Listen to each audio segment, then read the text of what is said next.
대한 그 기사들을 보면은 세계에서 가장 극심한 분쟁 지역 중에 한 곳인 것을 우리가 알 수 있습니다. 원래 이 예루살렘은 여부스 민족의 땅이었습니다. 그런데 이제 다윗이 이스라엘의 왕이 되면서 이스라엘의 중심이 되어집니다. 실로에 있던 성막을 예루살렘에 옮겨 성전 짓기를 다윗이 원하여서 하나님께 간구하면서 하나님이 예루살렘에 성전 지을 수 있도록 허락하여 주시죠. 그래서 이제 예루살렘은 왕과 성전이 함께 있는 신정 일치의 중심이 되는 도시가 됩니다. 이로써 이제 예루살렘에 참된 평화가 찾아오는 것이죠. 다윗이 왕이 되기 전까지 사실 이스라엘은 통일 국가가 아니었어요. 북쪽의 지파들, 이렇게 이스라엘은 이제 12지파의 나라이지 않습니까? 그래서 북쪽 지파들은 유목, 양치고 염소치고 이런 이제 짐승 기르는 유목민 중심의 지파들이었고, 남쪽 유다 지파는 그 농사를 짓는 농경문화 중심의 지파였습니다. 그런데 유다 지파 출신의 다윗이 그 유다 지파의 중심적인 헤브론을 수도 삼지 않고 오늘 이 유다의 중앙에 있었던 예루살렘을 수도로 삼으면서 통일 왕국의 시대를 열게 되는 것입니다. 그래서 오늘 예루살렘은 샬롬, 그러니까 이제 오늘 그 평화의 도시라는 이름을 갖게 되는 것입니다. 이슬람 사람들에게도 예루살렘은 매우 중요한 성지가 됩니다. 그 옛 예루살렘 성전이 있던 자리가 지금은 이제 그 모스크 사원이 세워져 있죠. 여기가 이제 바위돔이라고 하는 사원이 세워지게 되는데, 이 사원이 세워지게 된 이유는 뭐냐면 이슬람의 창시자인 무하마드가 이 하나님의 계시를 받고 천사의 인도를 받아서 승천한 장소라는 거예요. 하나님의 성전이 세워졌던 그곳이 무하마드라고 하는 이 이슬람 창시자가 하나님의 그 말씀을 듣고 승천하는 곳이다. 그래서 거룩한 성지가 되어서 그곳에 모스크 사원이 세워지게 됩니다. 황금돔 사원이 세워지죠.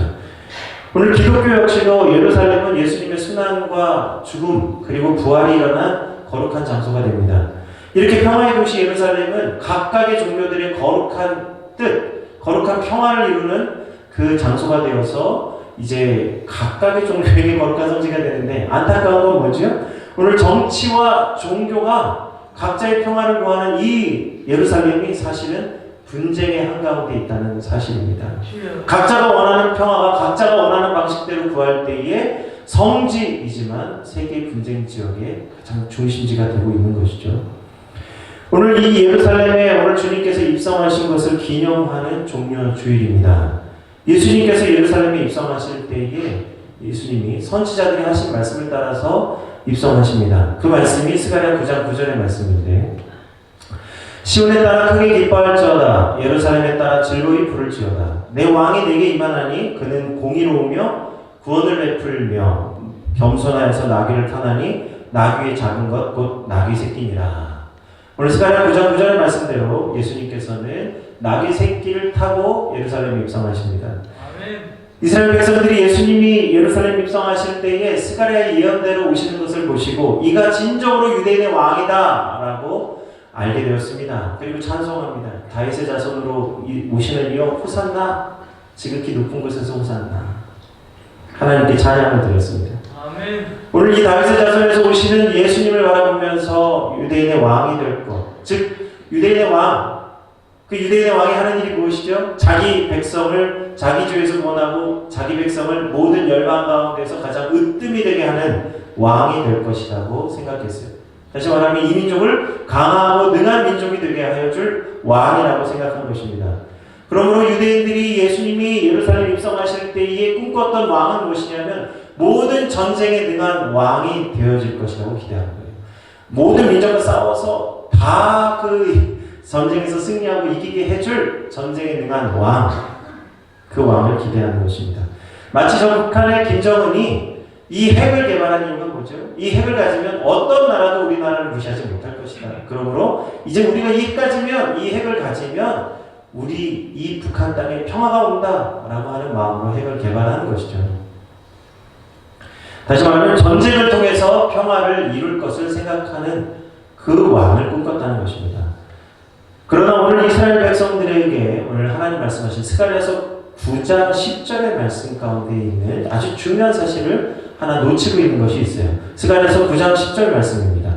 내가 에브라임의 병거와 예루살렘의 말을 끊겠고 전쟁하는 활도 끊으리니 그가 이방 사람에게 화평을 전할 것이요 그의 정권은 바다에서 바다까지 이르고 유브라데 강에서 땅 끝까지 이르리라. 오늘 이스라엘 백성들은 전쟁에 능한 왕을 꿈꾸었지만 예수님은 오늘 이스라엘의 왕으로 오실 예수님은 이스라엘의 병거와 병마와 활을 끊고 이방의 평화를 선포하러 오셨다고 말씀하십니다. 오늘 하나님은 전쟁을 통한 평화가 아니라 오늘 정의와 공의를 통한 평화를 말씀하고 계시는 것입니다. 그렇기 때문에 오늘 예수님께서 이 예루살렘에 입성하실 때에 말 타지 아니하고 나귀의 새끼를 타고 오신 것입니다. 단순히 나귀 새끼는 겸손을 상징하는 것이 아니라 전쟁과 병마와 병거로 통해서 평화를 주시지 않고 하나님의 공의와 정의를 통해서 평화를 주시겠다라고 하는 바로 이 하나님의 공의, 이 공의를 상징하고 있는 것입니다. 그래서 오늘 나귀 새끼를 타고 입성하신 것입니다. 성경에는 예루살렘을 바라보는 두 개의 역사관이 존재하고 있습니다. 하나는 제사장 관점에서 바라보는 신명기적 역사관이 있고 다른 하나는 그 하나님이 세우신 왕을 통해서 역사를 바라보는 역대기적 역사관이 있습니다. 그래서 이 역사관에서 바라보는 예루살렘이 조금 다른데 신명기 역사관에서 예루살렘을 바라볼 때는요. 이 예루살렘은 하나님이 자기 이름을 위하여 구별하신 땅입니다. 반면에 역대기적 역사관에서 예루살렘은 다윗 왕을 통하여서 이 이스라엘을 통치하시는 통치가 일어나는 장소, 그게 예루살렘이에요. 그래서 이 사람들은 예수님이 이방인들에게 빼앗긴 예루살렘을 다시 되찾을 이 역대기적 역사관을 따르기 시작했어요. 그래서 이제 왕으로 오시는 그 이스라엘의 왕으로 오시는 분은 다윗의 혈통과 육신을 따라오는 왕이다. 다시 이 나라의 민족을 부흥하고 회복시켜줄 왕이다라고 생각하기 시작했습니다. 이것이 점점 더 강하게 이스라엘 백성들에게 생각을 심어줄 때에 이제 이스라엘의 왕은 혈통적, 육신적 왕을 바라보게 되어지는 것이죠. 오늘 그래서 예수님께서 예루살렘에 입성하실 때에 이 하나님이 말씀하시는 진정한 평화를 알지 못하는 이스라엘 백성들을 바라보시고 눈물 흘리시고 애통해 하시며 하신 말씀이 있습니다. 그게 41절로 44절의 말씀입니다. 가까이 오사 성을 보시고 오시며 이르시되 너도 오늘 평화에 관한 일을 알았더라면 좋을 뻔하였거니와 지금 내 눈에 숨겨졌도다. 날이 이를지라 내 원수들이 토둔을 쌓고 너를 둘러 사면으로 가두고 또 너와 및 그 가운데 있는 내 자식들을 땅에 메어치며 돌 하나도 돌 위에 남기지 아니하리니 이는 내가 보살핌 받는 날을 알지 못함을 인함이니라 하시니라. 예수님께서는 이 예루살렘에 하나님이 말씀하시는 진정한 평화가 무엇인지 알지 못함으로 애통해 하셨어요.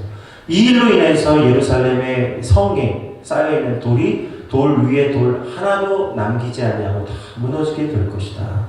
진정한 하나님의 말씀하시는 평화를 알지 못하면 평화의 도시 예루살렘이라 할지라도 돌 위에 돌 하나도 남겨지지 못하는 결과를 맞는다고 말씀하시는 것입니다. 이것을 슬퍼하셨어요. 평화의 도시인데 진정 평화를 알지 못함으로 인하여 슬퍼하신 것입니다. 아멘.